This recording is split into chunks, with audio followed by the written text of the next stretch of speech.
سمجھ رہے ہیں. یہ ان کا خوف ہے. جو ایسی ایسی حرکتیں کرتے ہیں، آپ کو ٹیچ کرتے ہیں، آپ کو غصہ دلاتے ہیں، آپ کے جذبات سے کھیلتے ہیں تاکہ آپ جذباتی ہو جائیں. اور اسلام کے اصول وہ اصول جس کی مثال دنیا میں کسی کے پاس نہیں ہے. کسی بھی دنیا کی قوم کے پاس یہ امانت موجود نہیں ہے کہ کوئی پتھر بھی مارے تو اسے بھی دعا دو.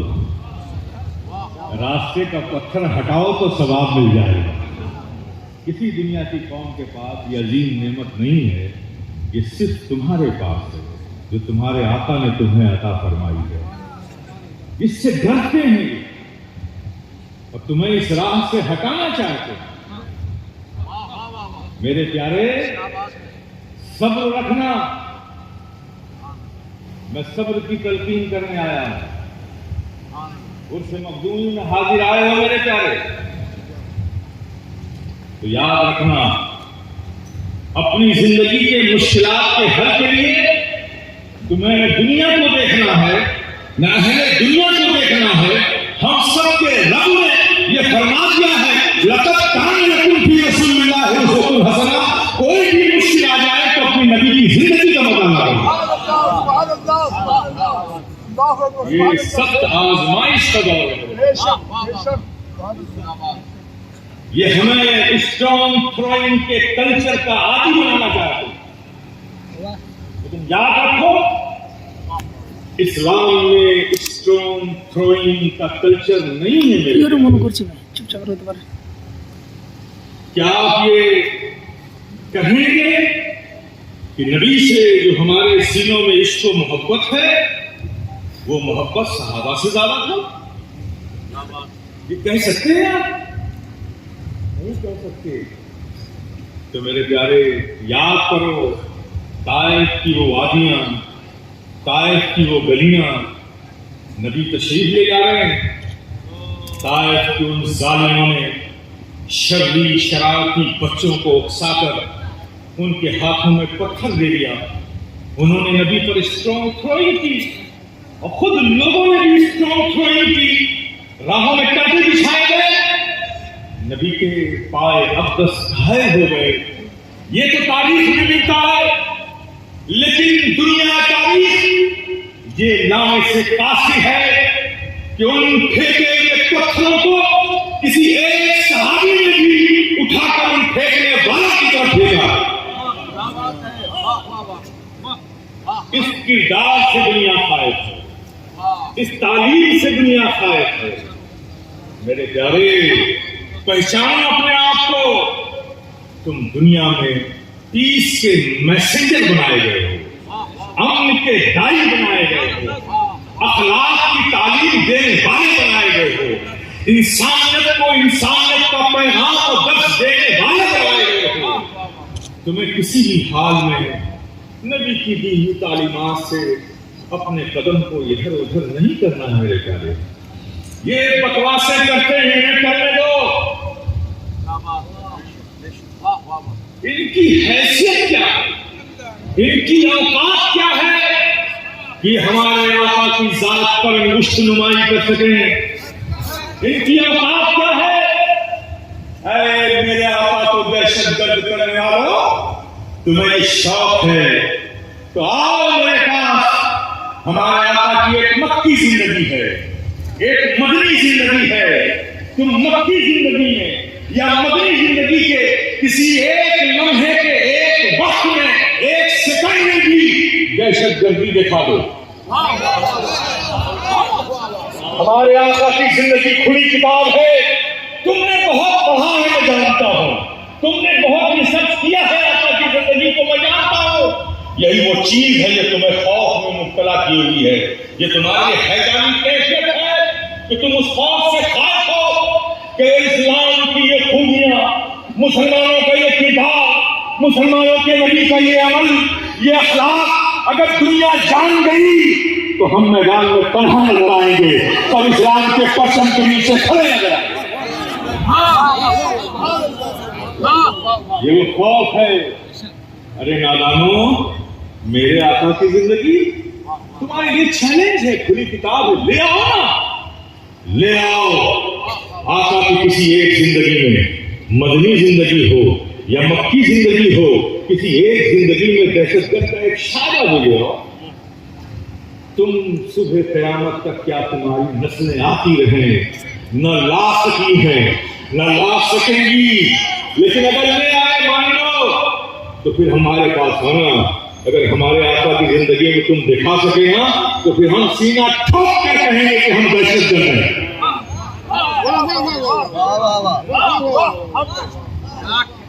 پھر تمہیں الزام لگانے کی ضرورت نہیں ہے. ہم خود سینہ ٹھوک کر کہیں گے کہ ہم دہشت گرد ہیں. لیکن شرط یہ ہے کہ پہلے ہمارے نبی کی زندگی میں دہشت گردی کا کوئی شائبہ لا کر دکھاؤ. نہ تم کل لا سکے تھے، نہ آج لا پائے ہو، نہ کل لا سکو گے. ارے ظالموں، ہمارے نبی کو، میرے پیارے، ان کی بکواسوں سے متاثر مت ہو. اپنے قدموں میں ثبات رکھو، مزاج میں استقلال رکھو، اپنی فکر میں پاکیزگی رکھو، پازیٹو رہو، ہمیشہ مثبت سوچ کے مالک بنو. میرے پیارے، انہیں بکواس کرتے ہیں کرنے دو. ارے میرے پیارے، میں مثال دیتا ہوں. آپ مجھے بتاؤ، ایک شخص ہے، ایک میرا مرید، اس نے ایک گاڑی خریدی. گاڑی خریدنے کے بعد اسے معلوم ہوا کہ حضرت آئے تھے. وہ سیدھے گاڑی شو روم سے لے کر میرے پاس آ گیا.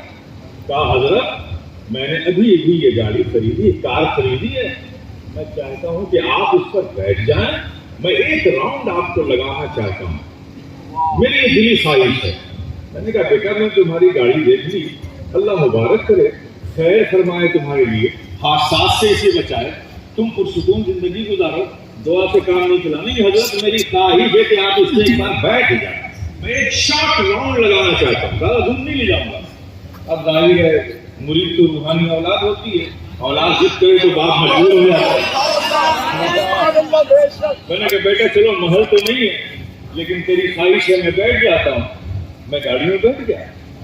اس نے ایک شارٹ راؤنڈ لگایا، لا کے جہاں سے اٹھایا تو مجھے وہیں چھوڑ دیا. پھر اس نے پوچھا مجھ سے کہ حضرت، آپ کو یہ گاڑی کیسی لگی، یہ کار کیسی لگی آپ کو؟ میں نے کہا ہاں بیٹا، تمہاری ٹرک بہت اچھی ہے. کہا حضرت، یہ ٹرک نہیں، یہ کار ہے. ہم نے کہا تم صحیح کہتے ہو بیٹا، تمہاری ٹرک بہت اچھی ہے. کہا یہ کمپنی کا دیکھیے آپ، مینول گائیڈ بک ہے، یہ ہم نے خریدا ہے، اس کی ریسیپٹ ہے، اس میں کار لکھا ہوا ہے. ہم نے کہا بیٹا کمپنی بھی صحیح کہتی ہے، تمہارا ٹرک بہت اچھا ہے. میں نے کہا حضرت، RTO آفس سے ہم نے رجسٹریشن کرایا ہے، اس میں بھی کار لکھا ہوا ہے. RTO آفس بھی صحیح کہتا ہے بیٹا، تمہارا ٹرک بہت اچھا ہے. وہ حیرت میں پڑ جائے کہ حضرت کو ہو کیا گیا. اس نے گاڑی کھولی، بیٹھا اور مسکراتے گھوم گھوم کر مجھے دیکھتا رہا. شاید وہ یہ سوچ رہا تھا کہ لگتا ہے کہ حضرت کے دن اچھے نہیں چل رہے.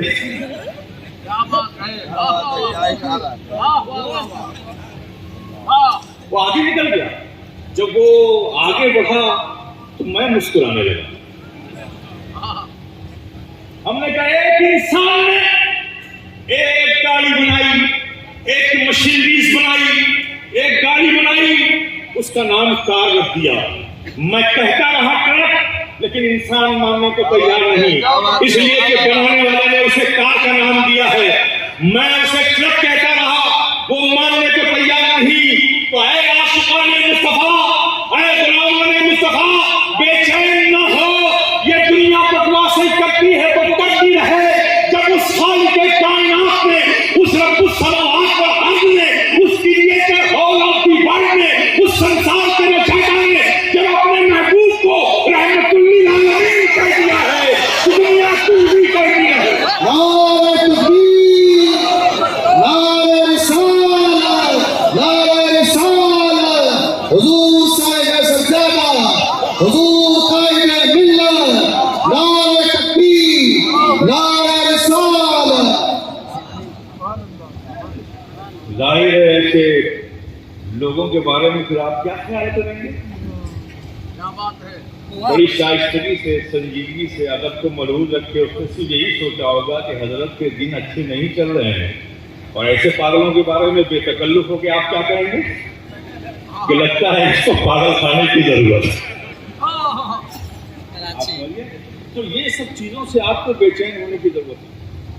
یہ سب کر اس لیے رہے ہیں کہ آپ اپنے اخلاق کو چھوڑ دیں، اپنے صبر کو چھوڑ دیں، اپنے تحمل کو چھوڑ دیں، اپنی تاریخ کو چھوڑ دیں، اپنی تہذیب کو چھوڑ دیں، اپنے عفو و درگزر کے اس عظیم نعمت کو چھوڑ دیں جو آپ کو اسلام نے دیا ہے، جو نعمت ہمارے آقا نے ہمیں عطا کی ہے، وہ ہمیں اپنے راستے سے ہٹانا چاہتے ہیں۔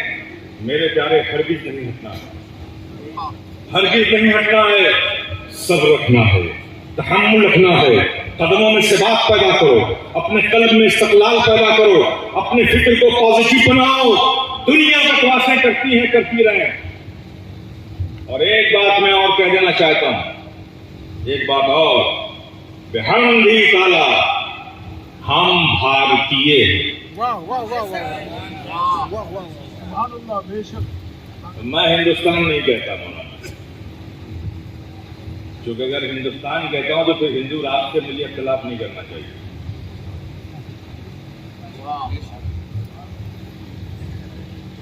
ہندوستان اور ہندو راشٹر، اگر ہندوستان کا ترجمہ ہندی میں کریں گے تو ہندو راشٹر ہی بنتا ہے۔ آپ کے پاسپورٹ میں لکھا ہے بھارت گنتنتر دِوس، اور آپ کے سنویدھان میں لکھا ہے ہم بھارت کے ناگرک، تو ہم ہیں بھارتیہ۔ اور یہ ایک ایسا لفظ ہے جس میں کوئی بھی تکلف نہیں ہے کہنے میں۔ ہمیں فخر ہے، ہمیں فخر ہے کہ ہم بھارتیہ ہیں، فخر ہے۔ کیوں؟ اس لیے میں کہتا ہوں اس ملک سے پیار کرو، ایک ملک سے، اور سنی ہمیشہ پیار کرتا ہی ہے۔ جسے جسے نبی سے پیار، جسے جسے ولی سے پیار، وہ سب اس ملک سے پیار کرتا ہے، سب اس ملک سے پیار کرتے ہیں۔ کیوں کرتے ہیں؟ کئی وجہ ہے، ایک وجہ بتاتا ہوں۔ فخر کرو تحدیث نعمت کے طور پر کہ ہم بھارتیہ ہیں۔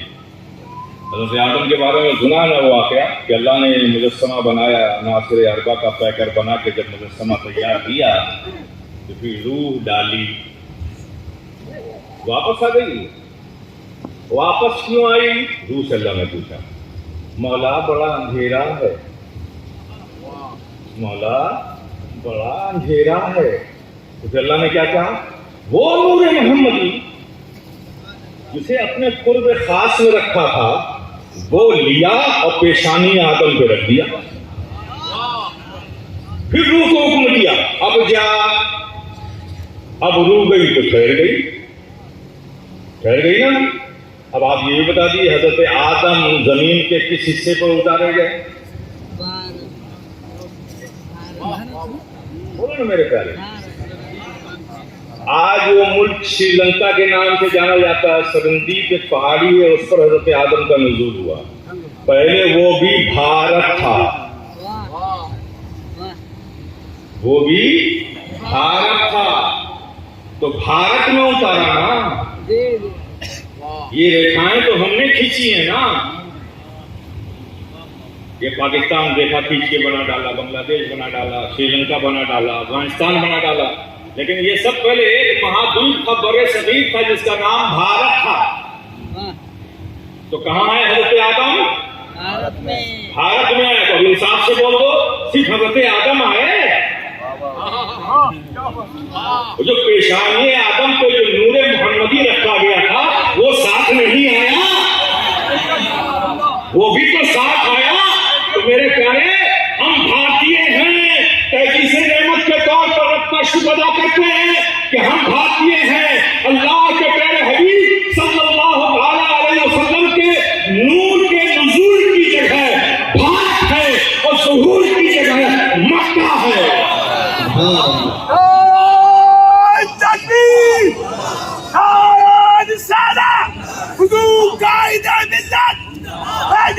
سرکار کلام، شیخ اعظم، پیر ہمارا اختلاف کل بھی تھا، آج بھی ہوگا، کل بھی رہے گا، ارباب اقتدار سے، ملک سے نہیں۔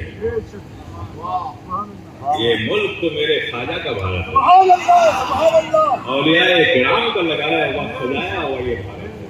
بزرگوں نے اسے چاہا، اس سے محبت کی، اسے پسند کیا، اور ان کا مرکز پاک اس بھارت کی سرزمین پر اس بات کی دلیل ہے کہ ایک اللہ کا ولی جس شہر کو، جس علاقے کو، جس جگہ کو سے محبت کرتا، جسے پسند کرتا ہے، اللہ پاک اس کی آخری آرام کا اسی زمین کو بنا دیتا ہے۔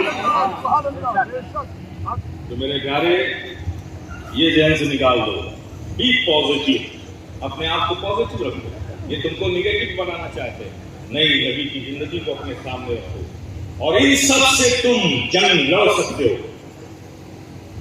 ہاتھ میں پتھر لے کے جنگ نہیں لڑنا ہے، دنگے فساد کر کے جنگ نہیں لڑنا ہے، لیکن جنگ لڑنی ہے۔ جنگ لڑنی ہے تو کس سے لڑو گے؟ علم سے لڑو گے۔ جس قوم میں علم ہوتا ہے، جس قوم کے بچے علم سے آراستہ ہوتے ہیں، جس قوم میں علم کا ذوق ہوتا ہے، جس قوم میں علم کو حاصل کرنے کا جذبہ ہوتا ہے اور وہ علم حاصل کرتی ہے، تاریخ گواہ ہے، تاریخ یہی بتاتی ہے کہ اس علم، اس قوم کو پھر کوئی قوم مٹا نہیں سکتی۔ میرے پیارے، اپنے بچوں کو تعلیم دو، تعلیم دو۔ میں آج اس سے یہی کہنا چاہتا ہوں، مزدوری کرتے ہو، کم بچا پاتے ہو، لیکن اگر اتنا ہی مزدوری میں ملتا ہے کہ 2 روٹی کا گزر ہو جائے، تو میں تم سے کہوں گا کہ 1 روٹی کھاؤ اور 1 روٹی کے خرچ سے بچوں کو پڑھاؤ۔ لیکن ساتھ ساتھ یہ کہوں گا کہ آپ اپنے بچوں کو انجینئر بنائیے، ڈاکٹر بنائیے، IAS بھی بنائیے، IPS بھی بنائیے، PCS بھی بنائیے، PCHJ بھی بنائیے۔ ہر جگہ ایک مسلمان کی نمائندگی، اسلام کی نمائندگی ہونا چاہیے، یہ ذہن میں فکر رکھ کر بنائیے۔ لیکن ساتھ ساتھ ڈاکٹر کے ساتھ ساتھ اسے ایک اچھا انسان بھی بنائیے۔ انجینئر بنائیے، لیکن اس کے ساتھ ساتھ ایک اچھا انسان بھی بنائیے۔ IAS بنائیے، لیکن اس کے ساتھ ساتھ ایک اچھا انسان بھی بنائیے۔ لیکن میرے پیارے، یہ ایک کھلی ہوئی روشن بات ہے کہ اچھا انسان بنانے کے لیے دنیا کی یونیورسٹی، کالجز میں، اسکولز میں جو سلیبس پڑھائے جاتے ہیں، ان سلیبس میں جو بکس پڑھائی جاتی ہے، وہ بکس چاہے کیمسٹری کی ہو، چاہے بایولوجی کی ہو، چاہے باٹنی کی ہو، چاہے فزکس کی ہو، چاہے ایتھمیٹک کی ہو، چاہے الجبرا کی ہو، چاہے جیومیٹری کی ہو، چاہے جغرافیہ کی ہو، چاہے ہسٹری کی ہو، چاہے کسی کی بھی پولیٹیکل سائنس کی ہو، کوئی بھی بک ہو میرے پیارے، اٹھا کر دیکھ لو، اس میں کسی اس بک میں کوئی ایک چیپٹر بھی تمہیں یہ نہیں ملے گا کہ ایک انسان کو اچھا انسان کیسے بنائے گا۔ دنیا کے تمام درسگاہوں میں، اسکولوں میں، کالجوں میں، یونیورسٹیز میں انسان کو اچھا انسان بنانے کا سبق دینے والی کوئی کتاب تمہیں نہیں ملے گی۔ اگر انسان کو اچھا انسان بنانے کا سلیبس کسی کے پاس ہے، انسان کو اچھا انسان بنانے کا ڈائریکشن کوئی کتاب رکھتی ہے، تو کتاب صرف کلام اللہ ہے اور نبی کا فرمان۔ یہی ایک کتاب روئے زمین پر ہے جو انسان کو اچھا انسان بناتی ہے۔ یہ بنائے گی کہ تم بیٹے ہو تو تمہارے باپ کی کیا عزت ہونی چاہیے، تم بیٹے ہو تو باپ کی کیا شفقت ہونی چاہیے، تم شوہر ہو تو بیوی کے کیا حق ہونے چاہیے، تم بیوی ہو تو شوہر کی کیا عزت ہونی چاہیے، تم بھائی ہو چھوٹے ہو تو بڑے بھائی کی کیا عزت ہونی چاہیے، تم بڑے بھائی ہو تو چھوٹے پہ کیسی شفقت ہونی چاہیے، تم پڑوسی ہو تو اس کے حقوق کیا تم پر۔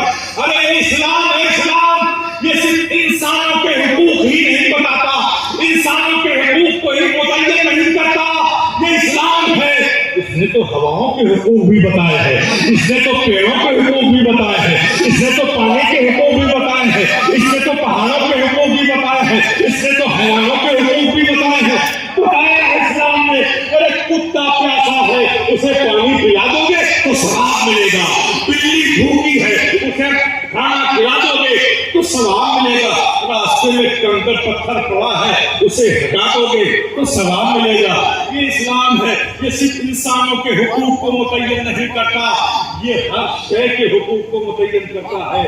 یہی وہ چیز ہے جو دنیا جس سے گھبرا رہی ہے کہ اسلام کی یہ خوبیاں، اسلام کی یہ عظمتیں، اسلام کی یہ انفرادیت، اسلام کی تعلیم کی یہ جاذبیت، یہ پرکشش انداز اسلام کا اگر دنیا کے سامنے آ گیا، یہ تمام شرعی ذہن رکھنے والے، یہ صہیونی طاقتیں اپنے آپ کو دنیا میں تنہا محسوس کرنے لگے گی۔ اس لیے یہ فتنے پھیلا رہے ہیں، کانسپریسی کی جا رہی ہے۔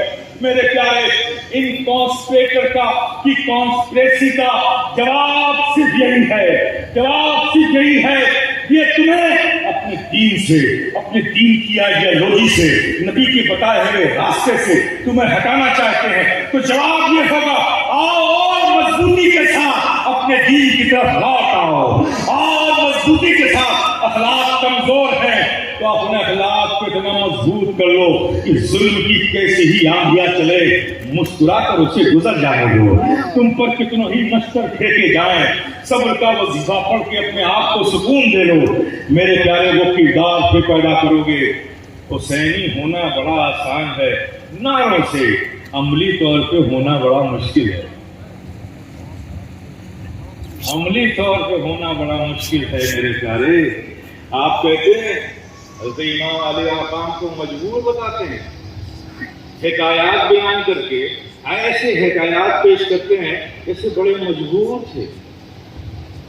میرے پیارے، امام علی مقام جو راکب الکوشش پیغمبر ہو، جسے نبی نے جنتی جوانوں کا سردار بنایا، وہ مجبور ہوگا؟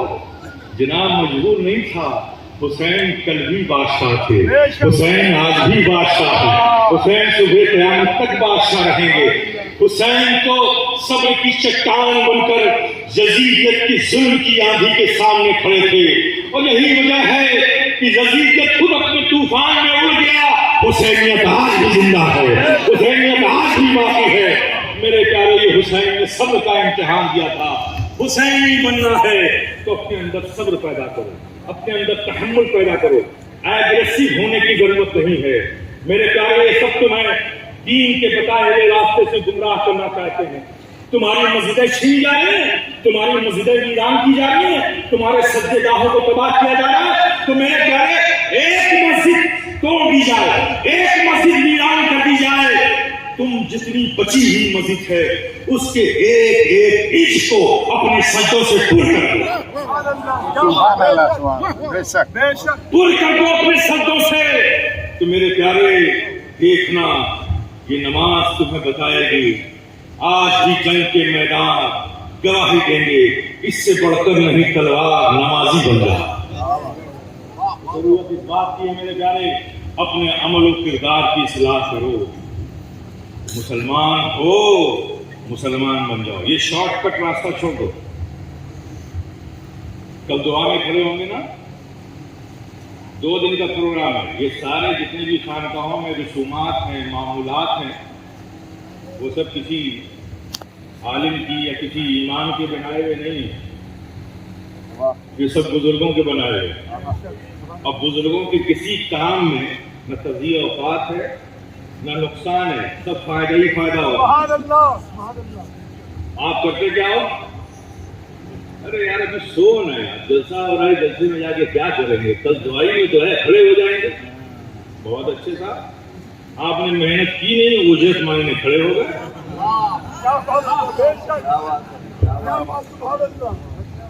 ارے اجرت ملتی کسے ہے؟ جو محنت کرتا ہے، محنت تو کی نہیں، اجرت دے دے تو ٹھیک ہے، اجرت تو ملے گی۔ یہ شفیعوں کا دربار، یہ شہنشاہوں کی بارگاہ، مل تو جائے گی، پھر وہی ملے گی، اتنی ہی ملے گی جس سے گزر بسر ہو جائے، گزر بسر ہو جائے۔ تو ان بزرگوں سے اگر لینا ہے نا، ایک ہی بات لو نا، جو نسلوں کے لیے کافی ہو جائے. جانا چاہو تو اس کا راز اشرفی ہو نا, مخدوم پاک کے غلام ہو نا, ان کی غلامی کا پٹا اپنی گردن میں ڈالا ہے نا. تم ان سب روحانی اولاد, میں کہتا ہوں نا یہ سب اشرفی فیملی ہے. اس سلسلے کی انفرادیت کیا ہے معلوم تم کو؟ غور ہی نہیں کرتے. اس سلسلے کی سب سے بڑی انفرادیت یہ ہے کہ پیر بھی اشرفی ہوتا ہے, مرید بھی اشرفی ہوتا ہے,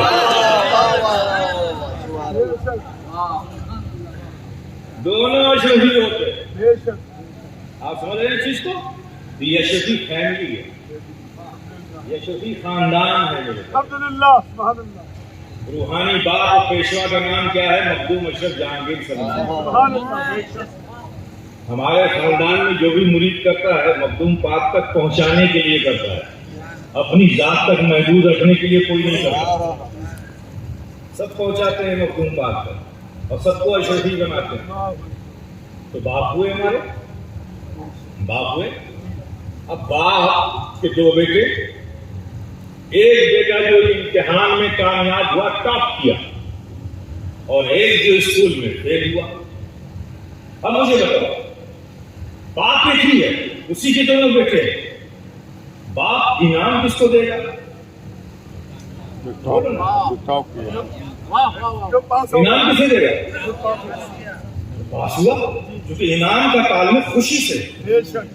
جب انسان خوش ہوتا ہے تو انعام دیتا ہے, لیکن ایسا نہیں کہ جو فیل ہو گیا اسے بھوکا رکھے گا, اسے بھی کھلائے گا پلائے گا. زندہ رکھے گا, بیٹا ہے نا تو کھلائے پلائے گا, لیکن انعام نہیں دے گا. تو میرے پیارے, اگر اپنے اس روحانی تعداد سے, اپنے اس بات سے تمہیں انعام لینا ہے تو تمہیں انہیں خوش کرنا پڑے گا, ورنہ بھیڑ سے گزر بسر ہوگا. اگر خوش ہو جائیں گے اور انعام دیں گے تو ہر شخص اپنی حیثیت کے مطابق انعام دیتا ہے, لینے والے کی حیثیت نہیں دیکھتا. جب غوث العظم, غوث العالم انعام دیں گے, اپنے مقام سے دیں گے, تو پھر میرے پیارے وہ صرف تمہارے لیے نہیں تمہاری نسلوں کے لیے کافی ہو جائے گا. بات ختم نہیں, خانقاہی آدمی مکمل کروں گا. اب غور کرنا ہے آپ کو کہ میں اپنے اس روحانی تعداد کو خوش کیسے کروں. لنگر کھا کے کمرے میں سونے سے خوش ہو جائیں گے؟ مسجد میں جماعت ہو رہی ہے, آپ سو رہے ہیں, اس سے خوش ہو جائیں گے؟ میرے پیارے خاص رخ کے سوچو, یہ خوش کیسے ہوں گے؟ تو ظاہر ہے کہ جس چیز کو خود یہ کرتے رہے ذوق کے ساتھ, شوق کے ساتھ, محبت سے کرتے رہے, پابندی سے کرتے رہے, پوری زندگی کرتے رہے, اگر ہم ان میں سے کچھ بھی کرنا شروع کر دیں, جب ہم ان کے عمل کو اپنا لیں گے تو ظاہر ہے ان کا عمل انہیں پسند تھا تبھی تو وہ کر رہے تھے, اور جب ہم اس عمل کو کریں گے تو وہ خوش ہوں گے. نچلے ہے نا.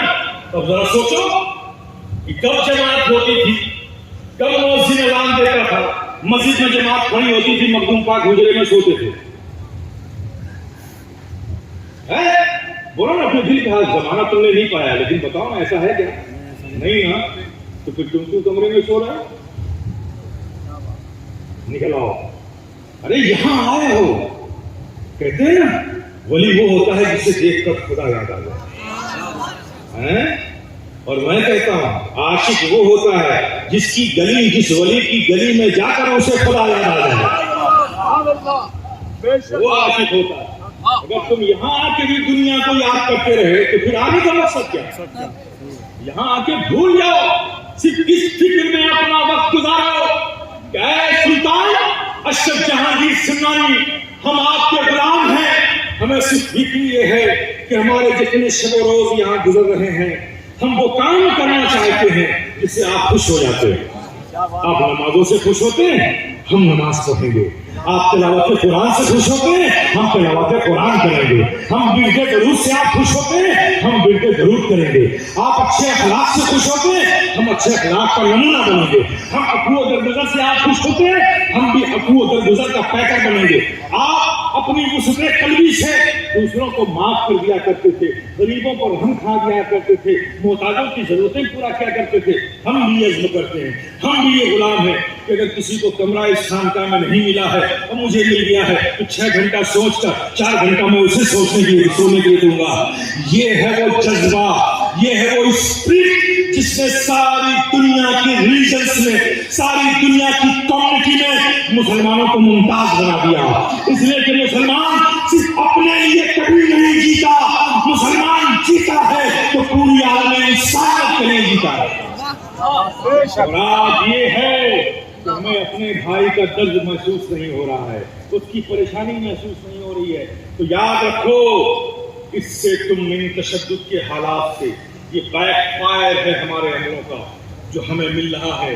وقت اب بھی ہے، اس سے اچھا موقع نہیں مل سکتا کہ تم بارگاہ مخدوم پر ہو، اس کی بارگاہ میں حاضر ہو جو محبوب یزدانی ہے، جو غوث العالم ہے، جو اشرف جہانگیر سمنانی ہے۔ غوث اعظم فرماتے ہیں بلاد اللہ ملکی تحت حکمی وحکمی نافذ فی کل حال، اللہ کے سارے ملک میرے حکم کے ماتحت ہے، ان پہ ہر حال میں میرا حکم نافذ ہوتا ہے۔ یہ غوث اعظم بولے تھے، اور غوث العالم کیا بولے تھے؟ ادوار عالم کا نظام میرے ذمہ ہے، ادوار عالم کا نظام میرے ذمہ ہے۔ جو کچھ زمانے میں گزر رہا ہے، موومنٹ میں ہے، حرکت میں ہے، اس کا نظام میرے ذمہ ہے۔ غوث اعظم فرماتے ہیں اللہ کے سارے ملک میرے حکم کے ماتحت ہے۔ غوث العالم فرماتے ہیں اس زمانے میں جو حرکت ہو رہی ہے اس کا نظام میرے ذمہ ہے، اس کا نظام میرے ذمہ ہے۔ اس بارگاہ میں تمہیں حاضری کا شرف ملا ہے میرے پیارے، اپنی زندگی کو قیمتی سمجھو، اس لمحے کو قیمتی سمجھو، اپنے گناہوں سے توبہ استغفار کرتے رہو، اپنے زیادہ تر وقت کو عبادتوں میں گزارو، مسجد اعلیٰ حضرت شفیع میں پابندی سے آؤ۔ میرے پیارے علماء سے ملاقات کرو، علماء سے ملاقات کرو۔ یہ حصول علم میں طلبہ لگے ہوئے ہیں، ان کی خیریت ہی پوچھ لو، اس میں بھی ثواب مل جائے۔ پوچھو ان کی خیریت، ان کی دلجوئی کرو، کیونکہ یہی وہ لوگ ہیں جو تمہیں آگے راستہ دکھائیں گے۔ تو میں اپنی بات مکمل کر چکا، اگر آپ کو سمجھ میں آ گئی ہو، اللہ پاک آپ کی سمجھ میں وسعت پیدا کرے اور بگڑی ہوئی عادتوں میں اصلاح پیدا کرے۔ ہم سب سچے پکے مخلص سنی مسلمان بن کر، بزرگوں کے چاہنے والے بن کر اس زمین پر جئیں اور اسی پر ہماری نسلیں بھی زندگی گزاریں۔ وآخر دعوانا